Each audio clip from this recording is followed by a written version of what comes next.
This naturalrefrigerants.com article is being read by an automated voice. IIAR 2026. USCO 2 sales rising, alongside industrial demand for larger compressors. J.O. Haraldson, published May 15, 2026. Several companies attending the IIAR 2026 conference highlighted increased sales of CO2-related equipment in the U.S., with major compressor manufacturers, Danfoss and Doran, indicating an industrial demand for larger CO2 compressors. The conference was held March 15th to 18th in San Antonio, Texas. When I started at Guntner 8 years ago in industrial refrigeration, about 90 to 95% of requests were for ammonia, said Tanya Herrera, the product engineer and key account manager at the company. Now it's a 50-50% request split between ammonia and CO2. CO2 news. Danish manufacturer Danfoss is developing an 8-cylinder CO2 compressor with U.S. availability possible by the end of 2026, according to J-Line, product manager of system controls. At IIAR, the company showcased its 6-cylinder Bach CO2 compressor, which supports cooling capacities of 90 to 135 kilowatts, 25.6 to 38.4 tons of refrigeration, in medium temperature MT applications and heating capacities of 250 to 350 kilowatts, 71.1 to 99.5 tons of refrigeration, in heat pumps. Danfoss also highlighted its recently launched large CO2 ejector. With a 140 bar, 2,030 pounds per square inch pressure rating, it is designed to serve as a main expansion valve in industrial racks with capacities above 500 kilowatts, 142 tons of refrigeration. However, you can change out the cartridge inside and use the same housing in smaller applications, Line said, adding that it can be used in new racks or system retrofits to improve performance using existing compressor pressure and the Venturi effect. Italian manufacturer Doran is also developing an 8-cylinder CO2 compressor.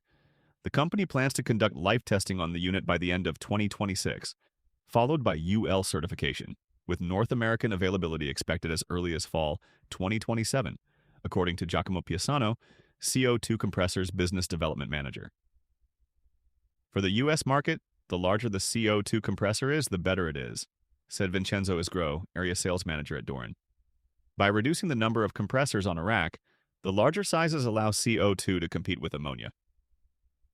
At the conference, Doran showcased its 160 horsepower 6-cylinder CO2 compressor, offering up to 200 kilowatts, 56.9 tons of refrigeration, of cooling capacity in minus 10 degrees Celsius, 14 degrees Fahrenheit, MT applications up to 250 kilowatts of capacity in minus 30 degrees Celsius, minus 22 degrees Fahrenheit, low temperature applications and up to 500 kilowatts, 142.2 tons of refrigeration, of heating capacity in heat pumps.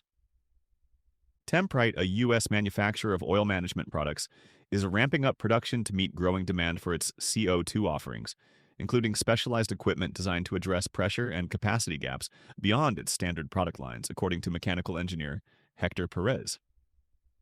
The U.S. is finally waking up to transcritical CO2, he said, while noting a strong demand in the region for Temprite's 130 series of oil separators.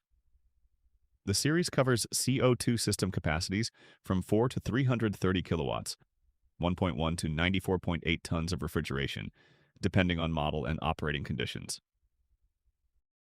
Ammonia applications. Swedish manufacturer Alfa Laval showcased its T25 semi-welded plate heat exchanger, released in January, with refrigeration sales manager Zach Ellis noting that the company has already sold 3 units in the U.S. The roughly 10 feet 3 meters tall heat exchanger fills the port gap in the company's semi-welded products, fitting between the 8-inch 220 mm port of the T20 unit and the 12-inch 300 mm port of the MA30 unit.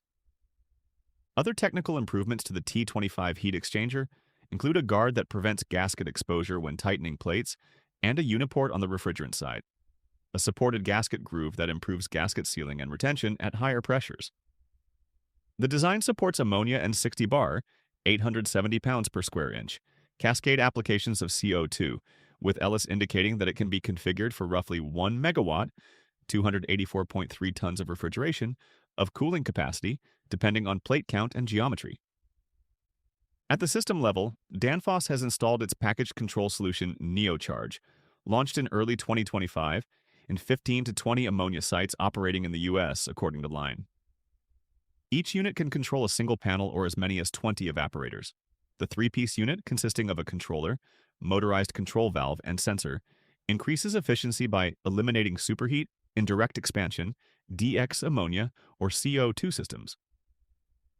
With the majority of our installations in retrofits, we typically see better system performance very quickly, Lean said, adding that Danfoss has a few clients working to install NeoCharge in CO2 systems. By the numbers, the growing regional demand for CO2 in industrial applications, as reported by manufacturers at IIAR 2026, aligns with data from Atmosphere's 2025 report Refrigeration, Commercial and Industrial Refrigeration with Natural Refrigerants. Atmosphere is the publisher of naturalrefrigerants.com. The number of industrial sites using transcritical CO2 refrigeration systems in the U.S. has grown from 208 in 2023 to 540 in 2025, while in Canada it has gone from 290 to 700 in the same period. The approximately 1,240 industrial facilities in North America using transcritical CO2 systems in 2025 reflect a 42% year-over-year growth.